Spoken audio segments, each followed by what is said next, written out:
Some big news out of Walmart, the shareholders meeting underway in Arkansas. We want to get to Julia LaRoche. She is there, and you've got the latest for us. And of course, Bernie Sanders trying to make some headlines. Julia? That's right, Adam. I'm here standing outside of the John Q. Hammond Center where they just wrapped up the formal business meeting as part of the shareholders week. Now, CEO Doug McMillon was just speaking, and he was calling on Congress to raise the minimum wage. Here's what he said. He mentioned that the company had invested an incremental $4.5 billion in pay beyond their traditional annual wages for the U.S. stores.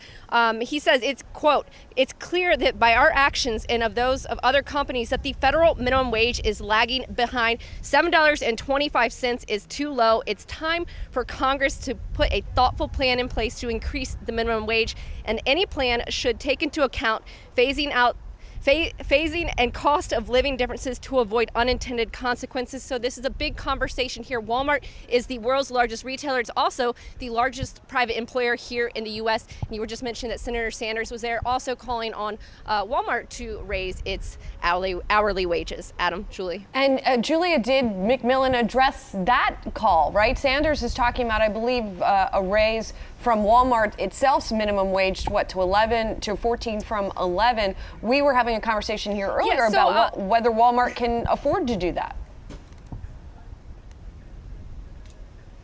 Right. So Doug McMillon opened up the shareholders meeting, giving his remarks before the proposals were given. Folks who were presenting proposals, which Senator Bernie Sanders was one of them, they had 3 minutes to make their case. And the specific shareholder proposal that Senator Sanders was presenting was about board representation, getting the hourly associates up for consideration when it comes to those board seats. And during his remarks, he did say that, $15 or even more than that is not a radical idea. He did point to other companies doing similar things. But during Doug McMillon's remarks, he was also talking about, look, they've raised their wages 50% in the last 4 years to a starting wage of $11 an hour. He also mentioned that they promoted 215,000 of their associates last year to roles with more responsibility and higher pay. More than 50% of those promotions were women, and a huge portion of that was people of color. So Walmart is also going to make their case that, look, we're also investing in our workforce through expanded benefits, whether it's education, training, those sorts of things. So this is a conversation that will continue to take place. Julie? Julia, it's Adam again. I was curious. You actually spoke with Walmart's international CEO, and what insight does he have about the headwinds Walmart might face, whether it's That's right. Well, I got to sit down earlier with Walmart International CEO Judith McKenna, and we all think of Walmart as the largest retailer here in the U.S. It's also the world's largest. They operate in 26 different countries around the world. So we got to talk about a couple of those markets where the consumer behavior is a little different than what we might expect here in the U.S., specifically China and India. So take a listen. If you take China, for example, and I've been there recently, is their trend towards everything done on your mobile phone. You live your life through the mobile phone. Now, we think we do, but actually in China, you really do. And you can't pay by any other means in some stores other than through your phone today. The ability to get goods and food to you, the fastest we've ever done a delivery is 9 minutes from order to delivery. That's not average, but that shows the level of speed of service that people are anticipating. So China is all about this connectivity between everyday lives, social media for people, how they pay, how they shop. And our team there play a pivotal role because we pick from our stores to be able to service much of that.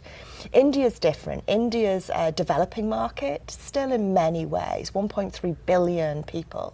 Our Flipkart business there and our Walmart India business there are really focused on the Indian consumer.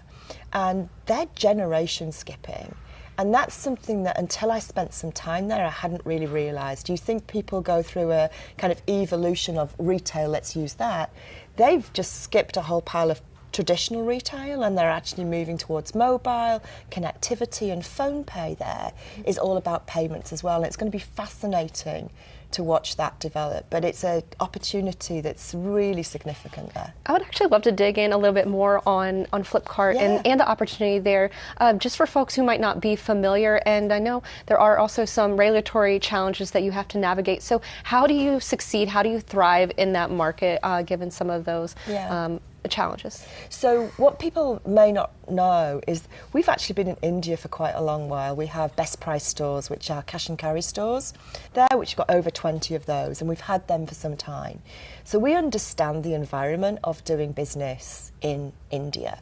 And we wouldn't have made the investment we made with Flipkart had we not been fully aware of how that environment can change over time. But we saw the opportunity, and we believe that India still is a great place to invest in and to do business in. The Flipkart business itself, the way to think about it is it's made up of two core parts of the business. There's phone pay, which is a payments transaction base, which you can now do lots of other things on as well and expand the services around transactions and payments between you and I and between banks. And then there's Flipkart. And Flipkart, think of that as more as a e-commerce platform, mostly around general merchandise goods as well, marketplace sellers that sit within that. There's a big apparel business in there, but also a big mobile business, home business, and appliances businesses as well. So it's really interesting that they are building out an ecosystem for India from a core transaction base, both payments in PhonePay's case, but actually purchases in the case of Flipkart as well. Yeah.